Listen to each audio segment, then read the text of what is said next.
Muy buenas noches, bienvenidas, bienvenidos a La Letra Chica. Pasa 1 minuto de las 9 de la noche y es nuestra edición de miércoles, con varios temas sobre la mesa. Por ejemplo, el proyecto de ley de eutanasia se está trabajando en el Senado, en realidad en la comisión. Ya tiene su aprobación en diputados. Bueno, se empieza a discutir en el Senado, le daremos una mirada desde el sistema político y desde la sociedad civil.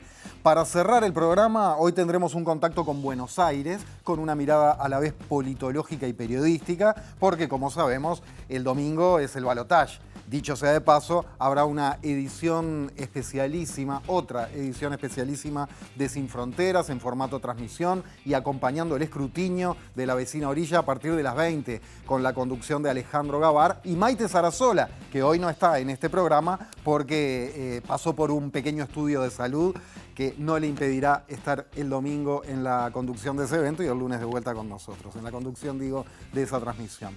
Y hablaremos también en el comienzo del programa con nuestro politólogo Gabriel de la Coste, quedó un poco posesivo dicho así, con el colaborador de este programa, el gran politólogo Gabriel de la Coste, a propósito del momento que atraviesa la calle Pou como presidente, su gobierno y bueno, una mirada a esta crisis política y si hay algún factor común que la esté atravesando en sus diversos casos.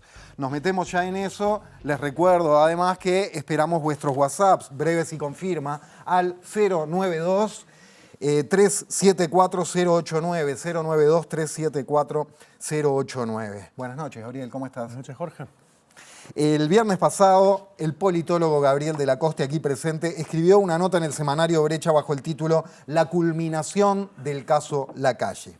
En el artículo hace una descripción de la crisis política en la que se encuentra el gobierno, todos sabemos por el pasaporte del narco Sebastián Marcet, y que terminó con el descabezamiento del Ministerio del Interior, ¿no? Se fue el ministro Heber y el subsecretario Maciel, y la salida del que era canciller Francisco Bustillo, además de Roberto Lafluf, asesor presidencial muy importante. Escribió de la Coste que el gobierno y el presidente se revelan una vez más involucrados en una situación de dudosa legalidad y recuerda lo ocurrido antes además con Penades y antes con Astesiano, a lo que se podría sumar lo relacionado a la comisión de Salto Grande, la concesión del puerto y los episodios de espionaje a senadores, el famoso cargamento de 450 kilos de pescado enviados por valija diplomática y siguen los casos. ¿Qué relación ves, Gabriel, entre todos estos hechos presentados en realidad por el gobierno y por el presidente, mientras vemos ahí el título de tu columna de Brecha, presentados como casos aislados, errores o también como traición a su confianza, ¿no? Así lo ha presentado el presidente. Bueno, primero siempre está bueno que las notas se lean y hablar de lo que uno escribe, entonces eso me pone contento. ¿Y qué tienen en común? Bueno, yo creo que muchas cosas.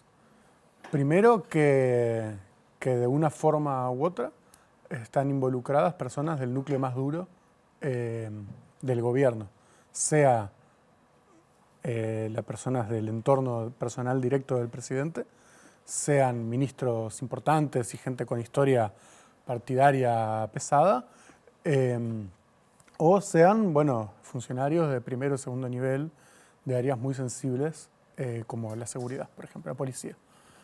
Y eso primero habla mucho de, por decirlo de alguna manera, la política de selección de personal del gobierno. Y segundo, yo creo que si uno va un poco más profundo, llega a hablar de una forma de gobernar. Por ejemplo, muchos de estos casos involucran intentos de encubrimiento. Bueno, ahí, por ejemplo, uno ve algo del orden de un modus operandi. En muchos de estos casos uno ve la forma como aparecen como fusibles, ¿no? Funcionarios de segundo nivel haciendo, ¿no? ciertas cosas, como digo, ahí reñidas con la ley. Y bueno, yo creo que en el gran esquema de las cosas, independientemente de los detalles de cada caso, que están en la justicia, que tienen su complejidad, etc., esto lo que hace es caracterizar al gobierno, ¿no? Acá lo que hay es un gobierno que es definido por la corrupción. Como lo que uno, ya a esta altura, lo primero que uno piensa cuando uno piensa en este gobierno.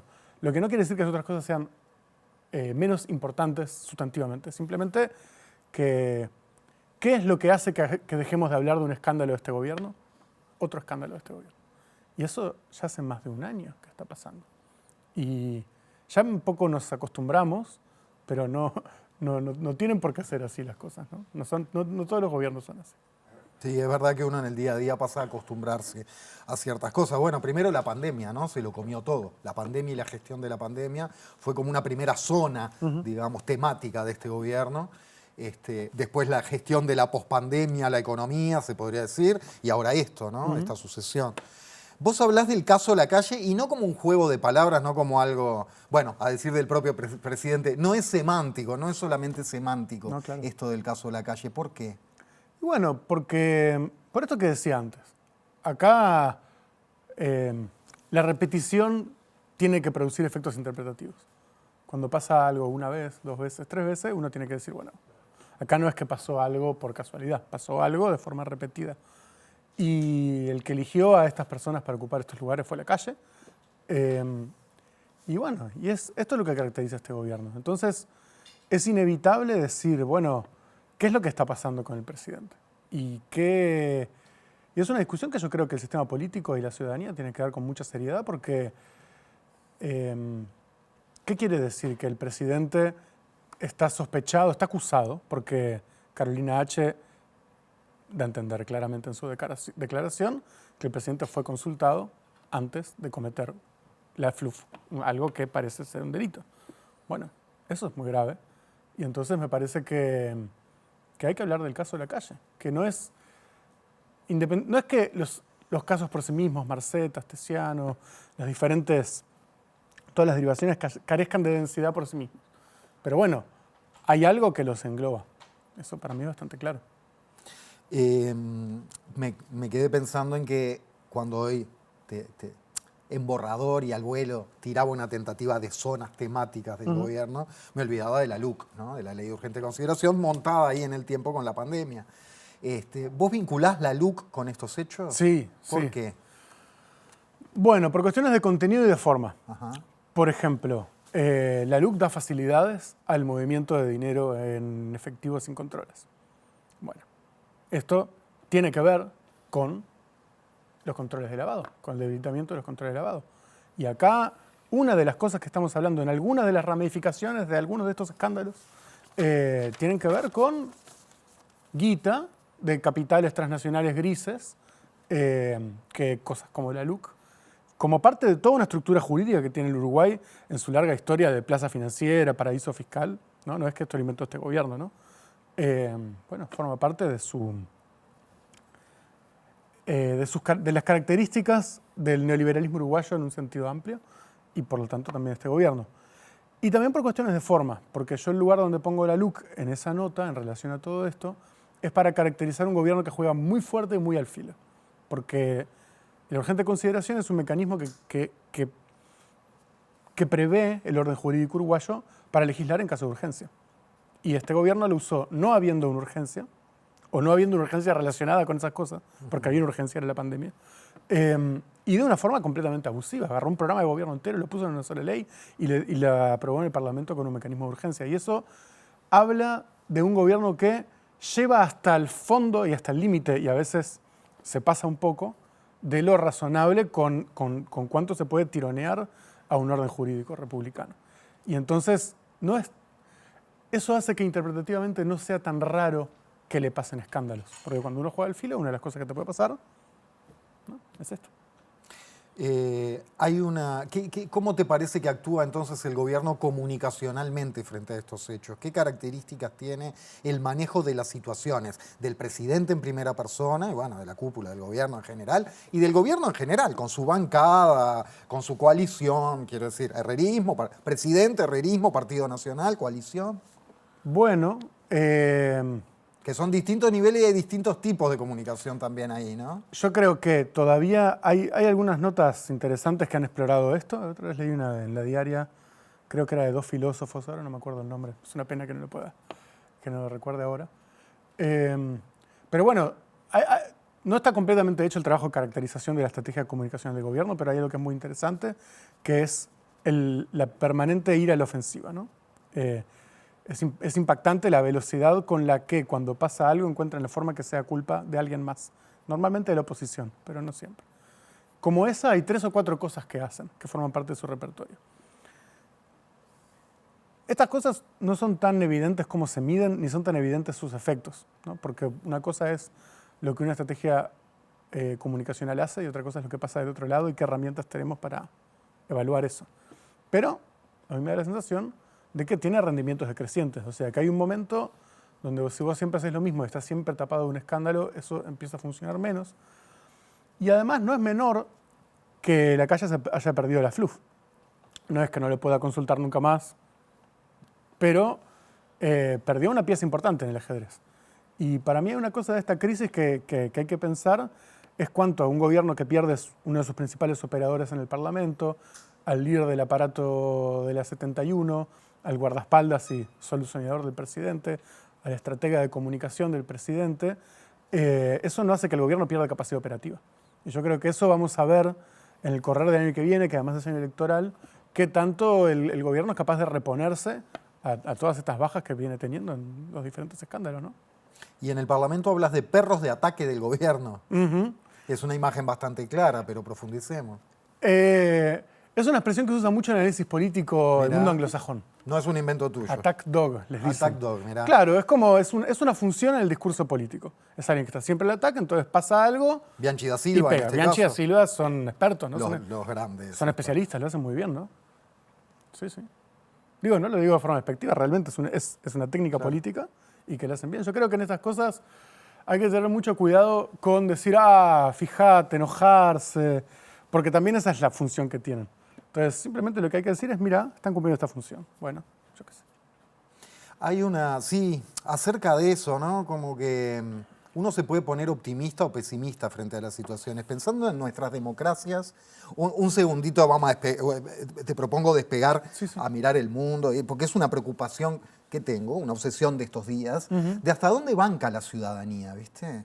Y qué precisamos, qué herramientas estamos precisando como ciudadanos para no permitir que sucedan ciertas cosas o para cuando suceden ciertas cosas que haya un costo fuerte, verdadero, que no nos la dibujen de colores, con espejitos o bombitas de humo, ¿me entendés lo que te digo? Y que, por ejemplo, detectemos el rol de los perros de ataque, digamos, mirá el perro de ataque, y que sea tan claro que nos damos cuenta de que es alevoso, que dejen de existir, etc. Estamos lejos de unas ciudadanías más inteligentes, esa es la palabra. ¿Podemos ser más inteligentes como ciudadanos? ¿Podemos despertarnos? ¿Habría que educar en estos temas, por ejemplo? ¿A qué partido político le puede servir que se eduque en estos temas? No sé. ¿Cómo hacemos con todo esto? Bueno, a ver, yo creo que normalmente los análisis que parten de la base de que uno es más inteligente que los demás son malos análisis.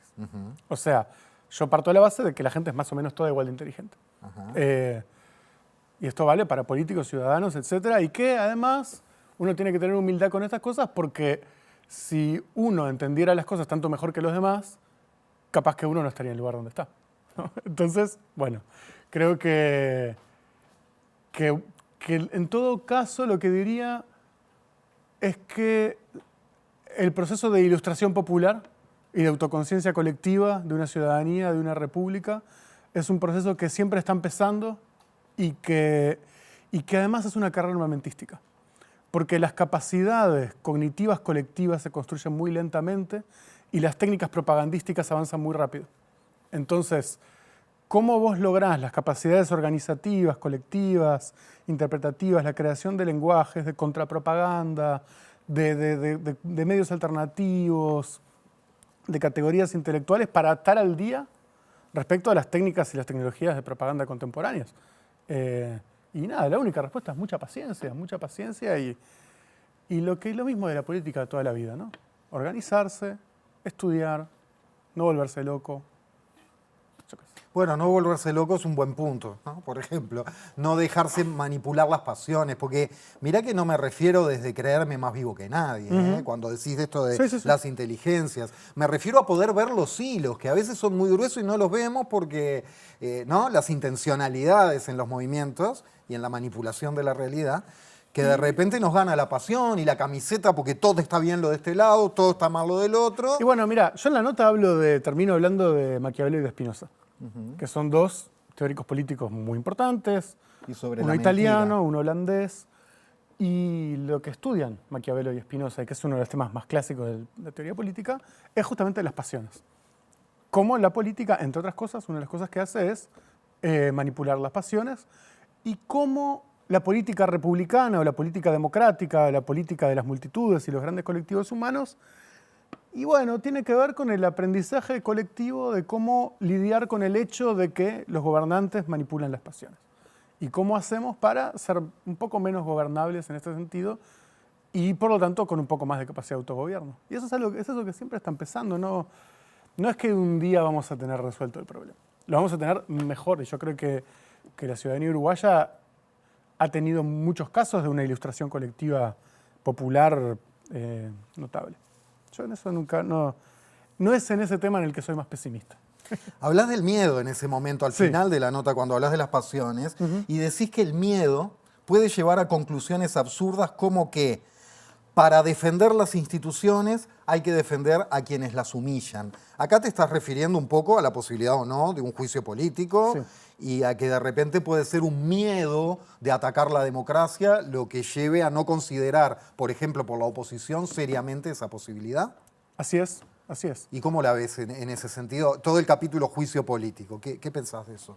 Que se barajó muy poco, vos fuiste de los pocos que lo puso sobre la mesa seriamente. Sí. Chaschetti, me acuerdo, desde un primer momento mencionó que podía ser una posibilidad, pero el Frente Amplio lo descartó de plano. Bueno, el presidente, lo primero que hizo cuando llegó al país fue preguntarle uno por uno, socio de la coalición, cuál era su posición sobre el juicio político. ¿Sobre el juicio político? Salió en búsqueda. Ajá. Eso no es un invento mío. Yo no sabía que él había hecho eso cuando lo escribí, pero entonces la coalición pensó el juicio político. Lo pensó como problema. ¿Cómo lo enfrentamos? ¿Qué pensamos sobre eso? ¿Estamos todos de acuerdo o no? Lo que quiere decir que había una preocupación, y quizás la haya todavía, porque el caso judicial todavía no avanzó. Claro. Y yo creo que en todo caso lo que habría que empezar a discutir, no es que yo tenga una suposición súper fuerte sobre el tema, lo que yo creo es que hay que discutirlo porque Que no sea un tabú. porque nos puede pasar en el corto o mediano plazo que no tengamos otra opción que discutirlo. Porque este gobierno produce muchos escándalos, el presidente está salpicado, le pican muy cerca las balas y la institución del juicio político tiene una razón de ser. No es un capricho, existen, no sé si en todas, pero muchísimas democracias, por lo menos en los presidencialismos. ¿Por qué es tan importante ese juicio político, como indica el término, obviamente, Porque, distinto al camino del Poder Judicial? Bueno, el Poder Judicial tiene una función que es muy importante y que tiene que ver con, bueno, cuando se comete un delito, cuando hay una controversia entre particulares, la justicia juzga casos individuales. Por cierto, yo lo mencioné en nota, hay un comunicado de la Asociación de Funcionarios Judiciales que explica esto muy bien. ¿Qué pasa? No hablan ellos de juicio político, pero hablan de qué es lo que le pasa a la justicia cuando la política empieza a resolver sus problemas a través de la justicia.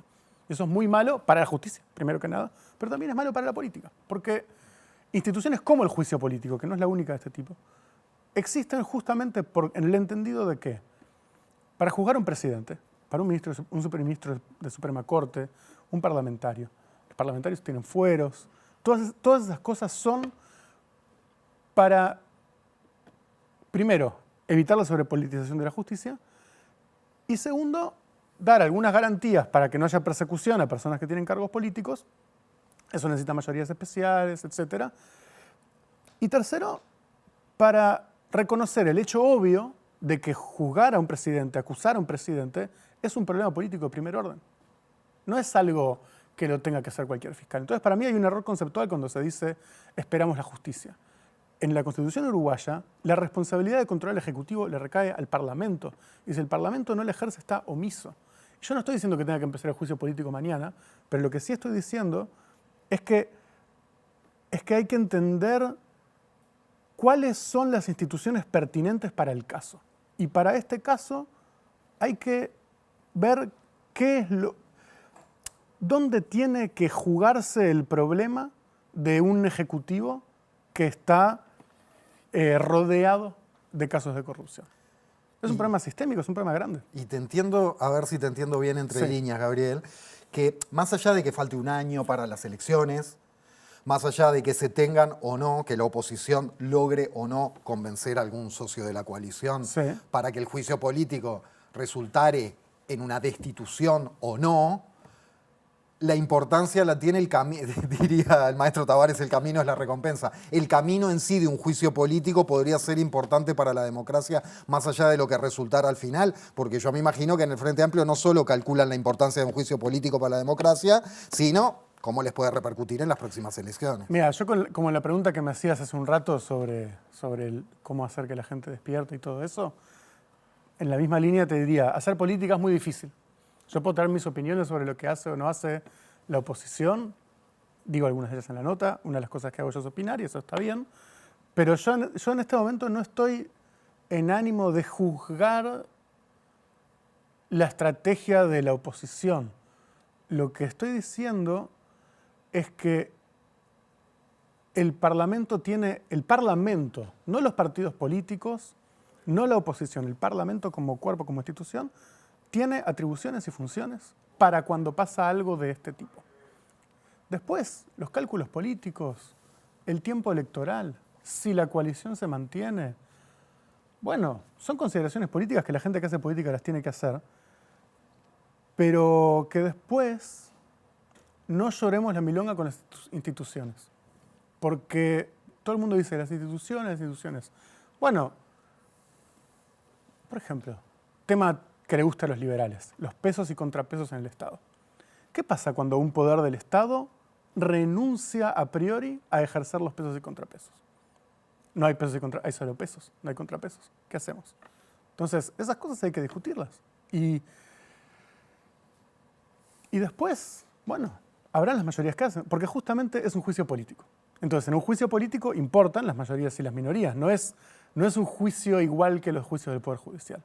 Entonces, también para imaginarnos qué cara tiene esto, cómo se vería ese proceso, también hay que empezar a poner arriba de la mesa cuáles serían los escenarios. Y yo creo que en última instancia, al final, que voten. A mí hasta me parece que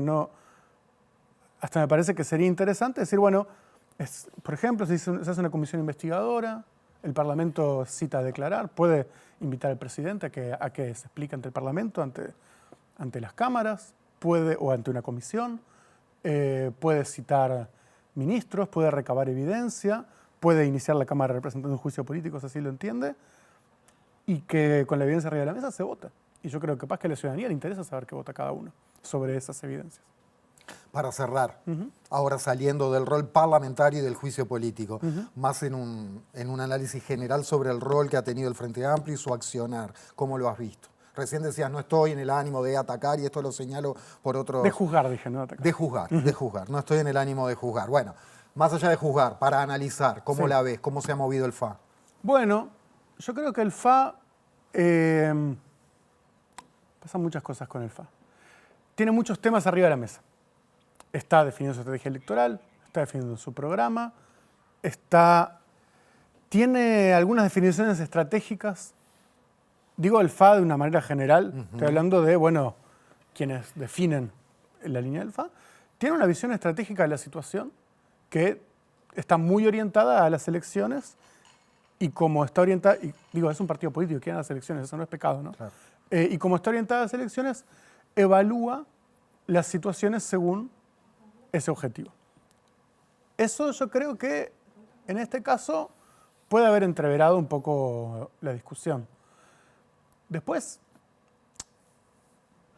yo creo que en un nivel un poco más profundo, en que es algo que valdría la pena discutir, los reflejos que tuvo el Frente Amplio, de salir a decir, respaldamos las instituciones, esperamos a que el presidente vuelva de Estados Unidos para que dé explicaciones, le da la pelota al presidente para que explique. No dice, bueno, acá hay un caso que tiene que ser tratado en el Parlamento.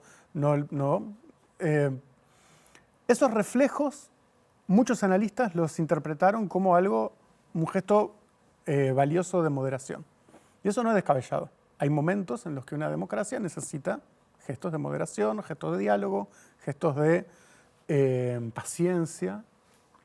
Pero yo creo que en un sentido un poco más profundo vale la pena interrogar esos reflejos qué nos dicen de cuáles son las concepciones políticas implícitas en la forma como el Frente Amplio actúa y cuáles son los escenarios que el Frente Amplio se imagina y qué es en el fondo este miedo, que yo lo digo sin problema, porque es un miedo que yo creo que cualquiera puede sentir cuando estamos, por ejemplo, ante un gobierno del que se le destapan casos de espionaje, por decir algo. Y bueno, la izquierda uruguaya tiene una memoria muy traumática en relación con el quiebre de las instituciones. Es un tema muy serio el tema de las instituciones para la izquierda uruguaya, y yo respeto eso. Pero me parece que cabría pensar también que las instituciones son muchas cosas. Y las instituciones no es solamente el clima de diálogo entre el gobierno y la oposición, la mutua legitimación de las élites políticas. Son necesarias muchas otras cosas para que las instituciones funcionen bien, y es muy peligroso cuando una ciudadanía ve que mucho se juegan los pactos de élite. Porque eso lo que puede hacer es una deslegitimación del sistema político en su conjunto. Y eso, ojo, no siempre es malo, porque puede producir cambios, puede producir cosas. Pero me parece que hay momentos como este, sobre todo más ya pasaron unos días, ya el panorama se aclaró un poco, igual esto va a seguir. Pero bueno, hay momentos en los que conviene parar un poco a pensar un poco menos en caliente estas cosas, ¿no? Gabriel de la Coste, un placer, gracias. Por favor, gracias a ti. Seguimos en la letra chica. El denominado proyecto de eutanasia, proyecto de ley de eutanasia, hace más de un año que fue aprobado en diputados, hace unos 13 meses, y bueno, y está todo ese tiempo, ha estado y está todavía a estudio de la Comisión de Salud Pública del Senado. Ayer la ministra de Salud Pública, Karina Rando, estuvo en esa comisión de la Cámara de Senadores y dijo lo siguiente. La vemos en un fragmento, en un resumen, en lo medular de su intervención con la prensa a la salida de su encuentro con la Comisión de Salud Pública de la Cámara Alta. El Ministerio de Salud Pública tiene como postura que con la reglamentación y las leyes que tenemos hoy en día de cuidados paliativos, de sedación paliativa y de voluntad anticipada, tenemos las condiciones como para ofrecerle a todas las personas de nuestro país una muerte digna, sin dolor y con el apoyo que necesite. Para el Ministerio de Salud Pública la posición es que no se necesita. El Ministerio de Salud Pública tiene muchas áreas con distintos programas. Se recabó la opinión del Colegio Médico y con todas esas opiniones el Ministerio de Salud Pública formó su propia opinión como ministerio. En la ley no está previsto que el paciente tenga que tener cuidados paliativos previos. Está previsto que se le informe acerca de que existan. Eso no le da garantías de que el paciente haya tenido un tratamiento cabal.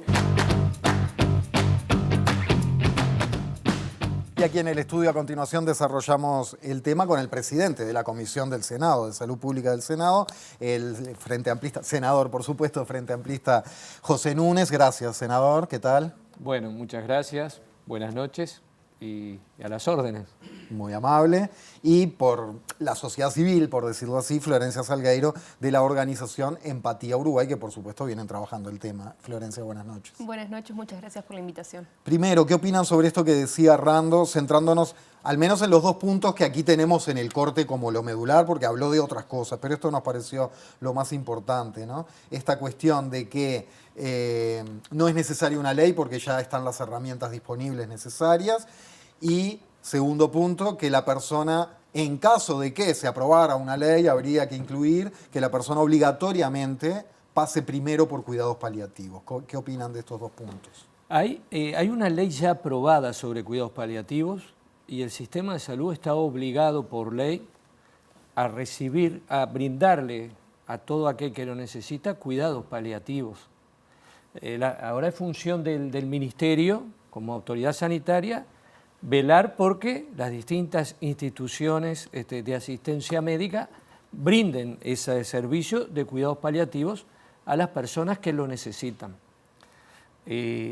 Son dos acciones médicas complementarias, ¿verdad?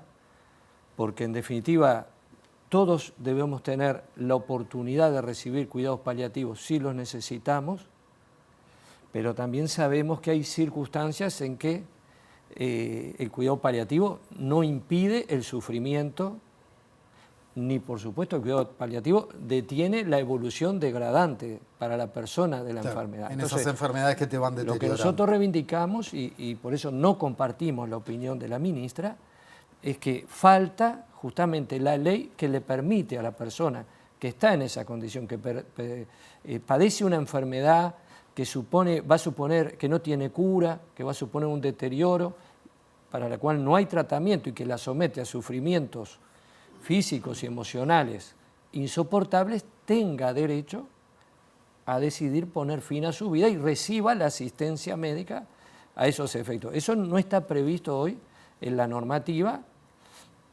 y bueno, salvo que le queramos negar ese derecho a la persona, que puede ser una postura y de hecho la es desde algunas por omisión, personas, de momento. pero Al no existir una ley hoy que le lo estamos habilite. negando el derecho. Entonces, lo que pretende la ley es consagrarle ese derecho y todos vamos a recibir, o tendríamos que recibir, porque así lo dispone la ley, la opción de los cuidados paliativos, digamos, y deberíamos recibirlos los cuidados paliativos. Pero cuando eso ya no da resultado, deberíamos tener el derecho de poder poner fin a nuestra vida sin vernos sometidos a sufrimientos insoportables. Creo que todos conocemos esas situaciones de sufrimiento. Y la cuestión es, ¿por qué yo, legítimamente, yo puedo decir, no, yo no quiero la eutanasia, yo quiero, bueno, padecer hasta que, digamos, se apague mi vida? Pero ¿por qué le tengo que imponer eso a otra persona? ¿Por qué no le concedo el derecho a otra persona que no comparte mi punto de vista, que no comparte mis creencias, a decir, bueno, no, yo no?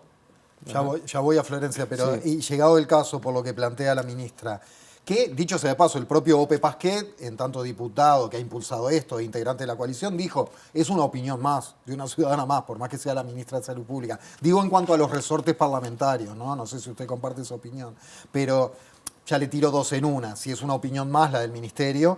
Y llegado el caso que se aprobara la ley, ¿qué le parece este punto de que tuviera el paciente o la paciente que pasar sí o sí por cuidados paliativos antes de que se le habilitara la posibilidad de la eutanasia? Bueno, son dos preguntas. Primero, la ministra nos informa una opinión que nos plantea que ha sido conformada a partir de consultar a los distintos servicios o áreas del Ministerio de Salud Pública. Por lo tanto, yo no diría que es una opinión más, digamos, es la opinión de la ministra de Salud asesorada por todo un equipo. Pero no es una opinión determinante en cuanto a estar a favor o en contra de la ley, porque en definitiva, digamos, hay una conclusión que nosotros no compartimos, digamos, y es que la normativa actual ya daría garantías de que la persona no va a verse, no va a tener una muerte con sufrimiento, digamos, y nosotros no compartimos eso, que con la normativa actual se pueda asegurar, salvo que la solución sea darle una droga a la persona que la deje totalmente fuera de la conciencia. Pero eso no es vivir tampoco. Claro. Eso no es vivir, digamos. Vivir es poder, bueno, ser consciente y de alguna manera tener una actividad que nos recree de alguna forma, ¿verdad? O que nos reconforte. Ahora, estar dormido allí como una planta, eso no es vivir. ¿Y pasar por decirle la cuidados opción, paliativos obligatoriamente antes de que se te habilite la posibilidad de eutanasia? bueno, Por ahora no está planteado así en el proyecto, Es un ¿no? tema que no lo hemos analizado Bien. en profundidad, pero estamos hablando del derecho a elegir de una persona. Claro, también Todos podría tenemos elegir que tener paliativo o no. la opción de los cuidados paliativos, sí. Estoy totalmente de acuerdo que todos debemos tener la opción de los cuidados paliativos y creo que tiene una gran tarea para hacer el Ministerio de Salud Pública y las instituciones de salud para que todos tengan esa opción, porque hoy lamentablemente no todos la tenemos. Ahora, que si yo no quiero someterme a ese proceso, no pueda optar por la opción de la eutanasia, bueno, en principio no me parece, pero admito que es un Habría tema que no hemos discutido en esos términos todavía. Florencia, sobre todo esto y sobre las herramientas actuales que hay en el país, entiendo que vos te vinculás con el tema a partir de un caso en el que no les alcanzaron las herramientas existentes. Sí, a mí la verdad es que la intervención de la ministra me pareció bastante inadecuada y me parece que es muy claro en el recorte que hicieron ustedes, pero en lo que la ministra dijo, que no tiene el punto de vista de los pacientes. Podrá tener el punto de vista de partes de las autoridades del ministerio, del colegio médico, aunque se han expresado de maneras más variadas, no han sido para nada unánimes sus opiniones, pero ni siquiera menciona a los pacientes, porque en esto, y creo que se traslucen varias de sus opiniones, los pacientes son un objeto, son una cosa sobre la que se decide. No hay en esto una cuestión de decir, bueno, el paciente es el que es protagonista, es el que está decidiendo, mismo en esto de decir, tiene que pasar por cuidados paliativos obligatoriamente. ¿Desde cuándo se le puede imponer a alguien pasar por un tratamiento? Creo que en sí está bastante desconectado de lo que es la realidad de muchos uruguayos y uruguayas que incluso con cuidados paliativos sienten que esa muerte digna que la ministra promete está muy lejos de ser una realidad. Y ese fue el caso de mi padre y ese es el caso de tantos que se acercan a Empatía y nos cuentan de sus casos, de sus familias, de situaciones que lamentablemente están por fuera de lo que la ciencia o la medicina puede aliviar de una manera que la persona entienda aceptable. Porque una cosa es que el médico diga, bueno, esto es un alivio aceptable, pero ¿qué piensa la persona? La persona que está psíquicamente apta, que es adulta, que tiene una vida pasada, experiencias, y es la única que está en ese cuerpo y está sintiendo.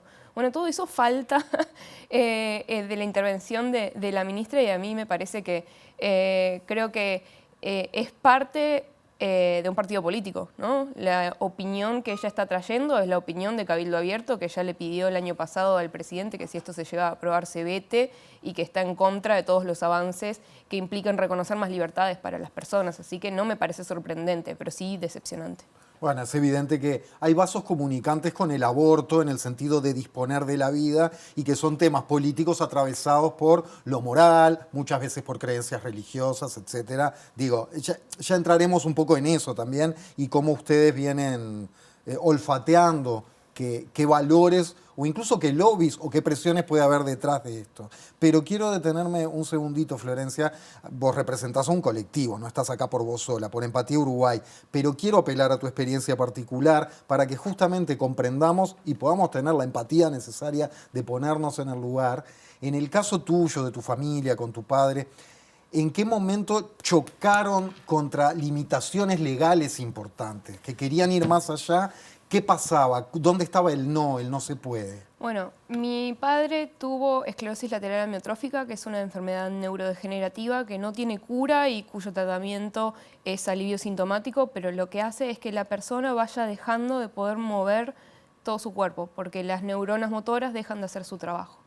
Esta era una enfermedad que mi padre ya conocía porque mi abuelo y mi tío se murieron de lo mismo, y que la esperanza de vida de las personas es de 2 a 5 años.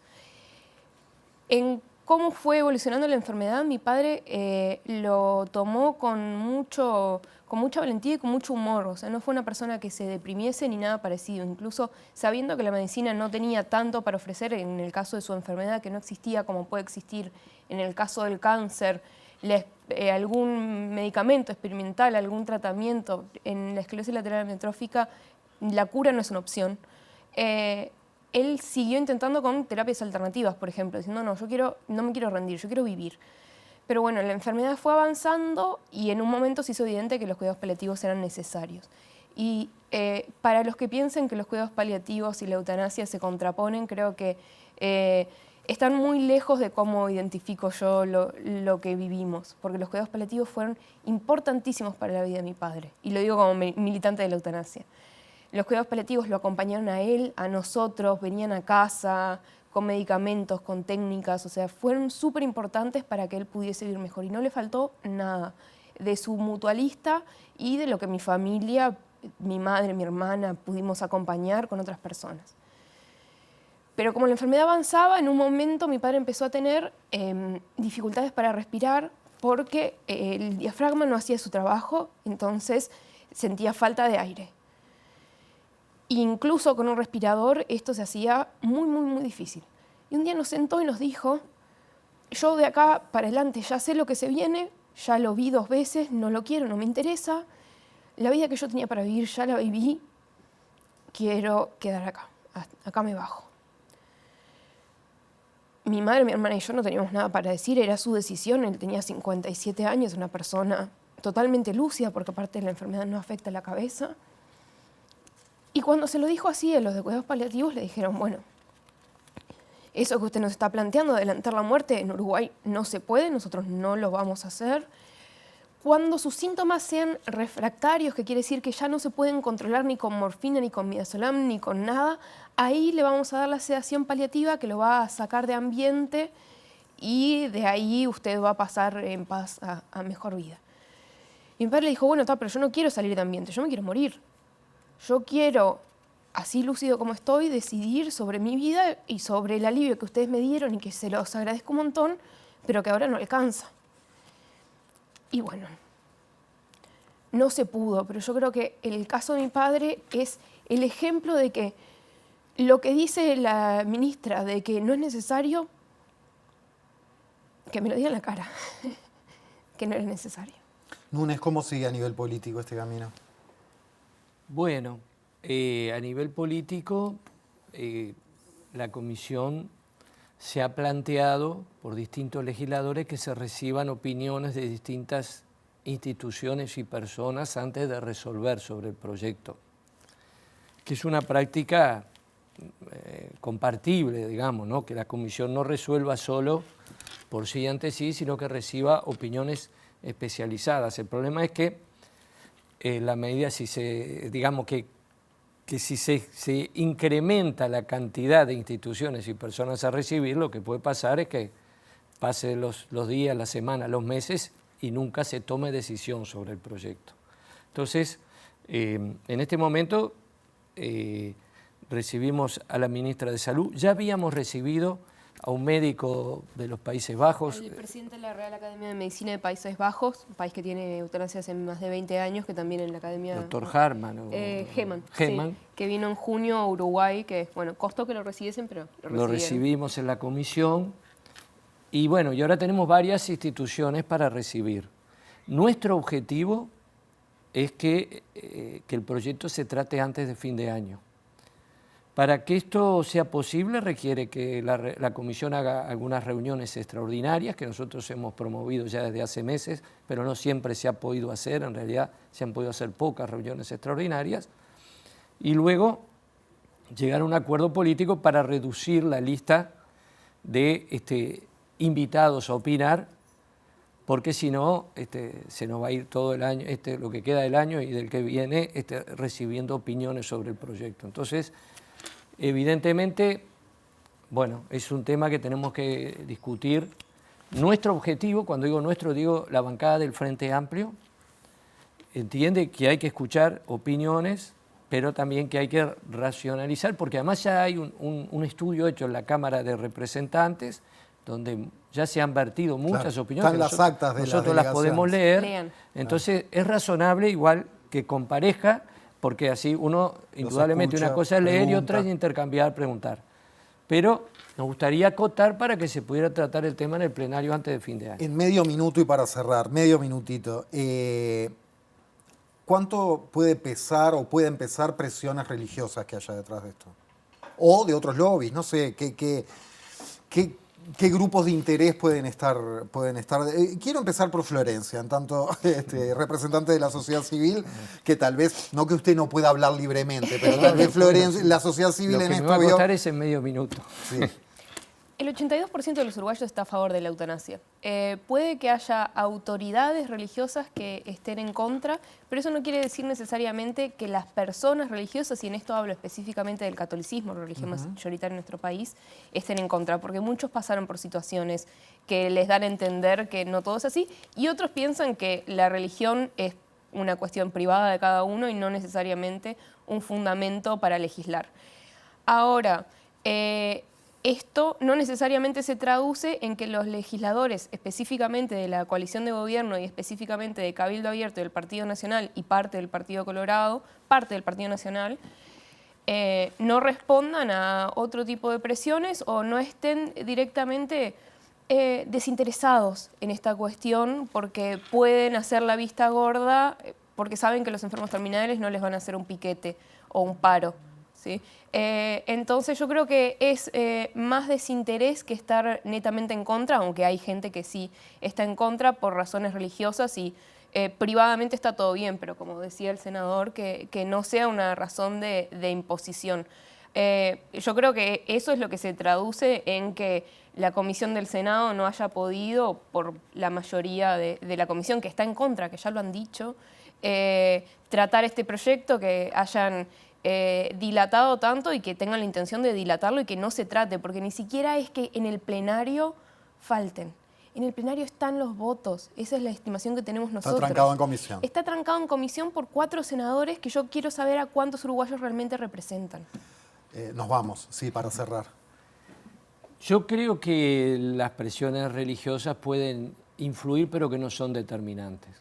Creo que esto va a estar en la convicción de cada legislador y bueno, y en cómo se pare a atender las distintas demandas de la sociedad. Yo creo que aquí el problema es si nosotros le queremos imponer nuestra convicción a los demás, digamos. Porque lo que estamos promoviendo no es obligar a la gente a que solicite la eutanasia, sino darle el derecho a aquella persona que así lo quiere en determinadas circunstancias y luego de un proceso que implica la participación de 2 médicos por lo menos, bueno, a poner fin a su vida, ¿no? Senador Núñez, gracias. Florencia Salgueiro, muchas gracias. Gracias Gracias a a ustedes. Último bloque de La Letra Chica y es un día ideal para ir a Argentina a ver cómo se vienen palpitando esta instancia final, estas elecciones, iba a decir, bueno, sí, son elecciones, es un balotaje, esta segunda vuelta de las elecciones presidenciales que para muchos son las más reñidas por cómo vienen las encuestas y las más importantes por lo que está en juego de la última década, de las últimas décadas en el vecino país. Bueno, todos sabemos Milei, un candidato con algunas propuestas para muchos insólitas o inaplicables, pero que ha llegado hasta aquí con esa postura tan radical en el término político y no de partidos en este caso. Y por otro lado, Massa, que es ministro de Economía de un país con una altísima inflación y con unos índices económicos muy complicados. Estas son las fuerzas o son los personajes que se enfrentan el domingo. Para hablar de esto recibimos a Ari Lijalad, politólogo y periodista del Destape, multimedio dígito analógico El Destape. Ari, buenas noches, muchas gracias. Charlemos unos minutos, ¿cómo estás? Buenas noches, ¿cómo están? Gracias por el contacto. No, por favor, gracias a vos. Decía Massa al cerrar el debate del domingo pasado, hay algunos que ni siquiera nos votan convencidos, sino simplemente como vehículo para no elegir un camino que es violencia, que es odio, que es daño. Sí. Parece fuerte, pero también representativo del momento político que en el cierre de un debate, un candidato nada menos que a presidente de la República o a presidente de la Nación, al decir de ustedes, diga, yo sé que a mí especialmente no me quieren, pero no quieren que gane el otro, venga, vale, vótenme que no los voy a traicionar en su confianza. ¿Es bastante representativo de lo que pasa? Sí, porque, a ver, la Argentina, vos decías recién que es una de las elecciones más importantes. Nosotros cumplimos 40 años de democracia el 10 de diciembre, que es el día que va a asumir el nuevo presidente. Y lamentablemente, y no es una exageración, lo que está en discusión este domingo es la democracia. Si seguimos teniendo un país democrático o retrocedemos hacia un sistema muy lejos de la democracia que hemos logrado construir con sus errores, con las cosas que le faltan y con todo lo que hay que mejorarle en estos 40 años. Entonces, hay mucho de la convocatoria a este domingo que es no a Milei, más allá de el que quiera votar sí a Massa, es no a Milei. ¿Por qué no a Milei? Bueno, vos decías recién las propuestas económicas, que no son nada nuevas y no son nada locadas, nosotros ya conocemos las propuestas económicas de Milei, con el agregado de que él plantea que va a dolarizar la economía argentina. Yo ahí no digo que no se puede, digo que se puede, el problema son las consecuencias y a qué costo. Dolarizar la economía argentina implica que todos pasemos de un día para el otro a ser casi por debajo de los niveles de subsistencia. Tiene que volver a endeudar al país, que ya está muy endeudado después del gobierno de Mauricio Macri, y debería incluso robarse los ahorros de los argentinos para hacer eso. Pero además de las cuestiones económicas que plantea arancelar la salud pública, plantea arancelar la educación pública, plantea que rompamos uno de los pactos que tenemos en estos 40 años, que es que las Fuerzas Armadas no participan en la seguridad interior, porque tenemos la experiencia de la última dictadura empresario-militar, plantea que la dictadura no fue un genocidio, y tiene como candidata a vicepresidenta a Victoria Villarroel, que no solo dice que no fue un genocidio, sino que reivindica la última dictadura empresario-militar, y que trae, por ahí no sé cuándo llega a Uruguay la figura de Victoria Villarroel, pero es un personaje clave porque hay muchos que apuestan a que si gana Milei dura muy poco porque no está preparado emocionalmente para asumir un cargo de tamaña responsabilidad. Y Victoria Villarroel tiene, ella en su persona, el mismo combo que tuvimos en la dictadura, que son las Fuerzas Armadas, el partido militar, para reprimir, pero lo que tuvimos en la Argentina, y entiendo en todas las dictaduras, los empresarios que tenían un plan de negocios que necesitaba de esa represión y de ese terrorismo de Estado para implementarse. En la Argentina la dictadura fue empresario-militar porque los militares fueron una simple herramienta para llevar adelante un reformateo económico. Y Victoria Villarroel está apoyada por las principales empresas, las grandes empresas del país, por los estudios de abogados más poderosos del país que representan esas empresas, y tiene además apoyo de algunos sectores del partido militar, sobre todo de los genocidas que están presos y que, por ejemplo, ahora están pidiendo salir de sus prisiones domiciliarias para ir a votarla. Entonces, todo ese combo nos hace ver, y por las declaraciones que han tenido, de que buscan, si ganan las elecciones, implementar un shock brutal. Ese shock brutal va a generar protesta social, y esa protesta social planean reprimirla con las Fuerzas Armadas. Y eso nosotros ya lo vivimos, y terminó con 30.000 detenidos desaparecidos, con 400 bebés robados, con cientos de miles exiliados. Entonces, este domingo está en juego eso. Por eso hay mucho pedido de voto de no a Milei, porque votar a Massa este domingo no te hace coincidir con Sergio Massa, no te hace peronista, no te hace avalar los errores económicos que ha tenido este gobierno. Es un voto a favor de la democracia. Del otro lado está el fascismo. Y bueno, eso es lo que está en juego este domingo, por eso es tan importante. Vos hablabas de los empresarios y del apoyo de los empresarios. ¿Has percibido en el empresariado o en los grandes actores del capitalismo argentino que pudiera también haber un temor a que ganara Milei? Quiero decir, al capitalismo, evidentemente, o a los grandes capitalistas, les sirve que no haya redistribución, que el Estado se retire para poder acumular más. Eso es así. Sí. Ahora, si colapsa todo el sistema, bueno, tal vez no le sirve a nadie. O si no hay dinero para consumir y nadie consume, tampoco le sirve a nadie. Es decir, ¿han aparecido algunas puntas de temor desde el empresariado? Sí, porque los empresarios no son un grupo homogéneo. Entonces, hay un bloque de poder empresarial en la Argentina que desde la dictadura tiene un modelo de valorización financiera. Entonces, todo su modelo de negocios está o en la bicicleta financiera, a través de la atracción de capitales golondrina que entran a Argentina, dan vueltas en el sistema financiero y se fugan, o el sector agroexportador, que es muy poderoso, manejado por un conglomerado de 10 empresas, que se dedica a las exportaciones primarias argentinas, o sea, soja, trigo, maíz, etcétera, granos. Al resto del empresariado claramente no le conviene Milei. Pero decís que, perdóname, que a esos grandes sí, tanto al especulativo como al agroexportador, esos están con Milei. Esos están con Milei. Al que no le conviene es al industrial, al pyme, al comerciante, al que vive del mercado interno, a los que generan puestos de trabajo. Porque los otros dos sectores que te mencioné no son los grandes generadores de puestos de trabajo, son los generadores de exportaciones.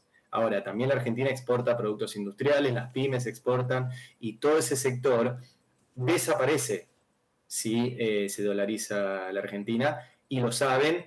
Por eso muchos empresarios también de esos sectores están haciendo un llamado para no Milei. De vuelta, con diferencias, con críticas con Massa, pero hay mucha preocupación en el sector industrial y en el sector que depende del mercado interno, porque ya lo vivimos con Macri. Macri destruyó más empleos que la pandemia. Es un dato tremendo, sí. o sea, la pandemia paró el país y Macri, con un país andando, destruyó más empleos que la pandemia. Y ahora Macri y Milei proponen hacer lo mismo y más rápido. Hay encuestas sobre la mesa que yo sé que nadie tiene la bola de cristal, sabemos que lo que sucedió, de hecho, en la primera vuelta sorprendió a las mayorías, de los analistas me refiero. ¿Qué puede pasar? ¿Qué sentís, pensás, ves que puede pasar a esta hora de un miércoles cuando el balotaje es el domingo? Que es lo que nos preguntamos todos un poco, ir orejeando. Vamos a tener una transmisión especial acá, vamos a vivir el escrutinio desde las 20 horas, nos importa, estamos muy pendientes y queremos saber, Ari, contanos algo, adelantanos algo. Es que, a ver, todos sabemos que las encuestas son como la morcilla, ¿no? A todos nos gusta comerla, pero no queremos saber cómo se hace. Sí, a ver, efectivamente yo no soy muy amigo de las encuestas, obviamente como periodista a uno le llegan. Sí. Yo creo que las encuestas, más que para darte una certeza, te sirven para analizar procesos, sobre todo las encuestas más cualitativas y que preguntan cosas además de a quién vas a votar. Dicho esto, lo que se ve es una tendencia a la polarización y a un virtual empate este domingo. Lo cual es muy problemático porque Milei tiene, entre tantas características, una línea de política comunicacional y de conducta muy parecida a la de Donald Trump y Jair Bolsonaro. Son dos presidentes que fueron a elecciones, que las perdieron, que nunca reconocieron los resultados, que denunciaron fraude en los países donde perdieron la elección. Y acá está habiendo un proceso también de Milei y de su grupo de instalar que pueda haber fraude este domingo. De muchas maneras, por ejemplo, no sé exactamente cómo es en Uruguay, en la Argentina, los responsables de imprimir las boletas para la elección son los partidos políticos que tienen un rol fundamental en el proceso electoral.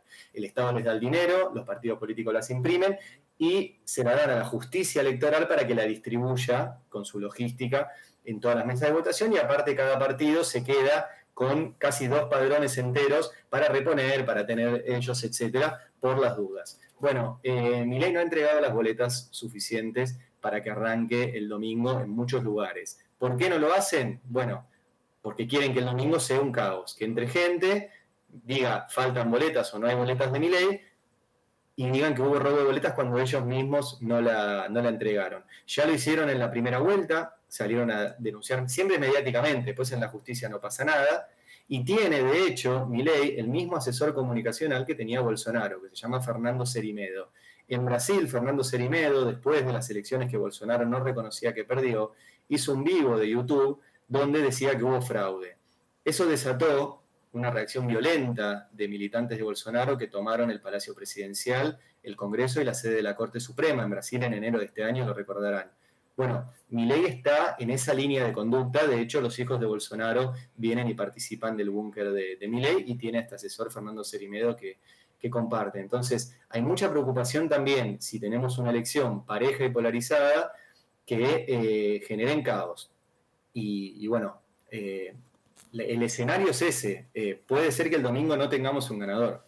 De hecho, en la Argentina, el domingo se sabe el escrutinio provisorio. El escrutinio provisorio no es el legal, es el escrutinio que se hace rápido, no se hace sobre el total de las mesas, alcanza el 98, 97, 98% de las mesas, y se hace con los telegramas que se digitalizan y se envían desde cada una de las escuelas donde se vota. Si eso da muy parejo y alguno de los contendientes no reconoce la derrota, está el escrutinio definitivo, que ese sí lo hace la justicia electoral, pero eso arranca el martes y tarda unos días. Entonces, podemos tener un domingo complejo con denuncias de fraude autogenerado por Milei y una semana donde no esté definido todavía quién es el presidente de la Argentina, con lo que eso implica para las variables económicas, para el dólar, para los movimientos de precios, etc. Así que el escenario no es alentador en términos democráticos. Bueno, te escucho, imagínate, y pienso, ante cada párrafo tuyo, ojalá que no. Es decir, ojalá que triunfe la democracia, que se acepten los resultados, que haya paz y que sea lo mejor para el pueblo argentino. Ari Lijalad, politólogo, periodista del Destape, obviamente seguiremos también atentos al Destape a través de internet. Gracias, querido, abrazo grande. Gracias a ustedes, un abrazo. Nosotros nos vamos por hoy, volvemos el lunes. Maite Sarasola va a estar junto a Jano Gavar en la conducción, va a estar Padrón también, va a estar Jurkovic desde allá. Bueno, completísima la cobertura del escrutinio argentino. Estamos hablando de TV Ciudad en vivo el domingo a las 20 horas. Y ahora se viene Sobre Ciencia. ¿Saben qué es un laboratorio de saliva?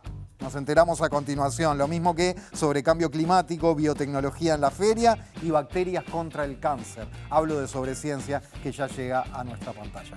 Gracias.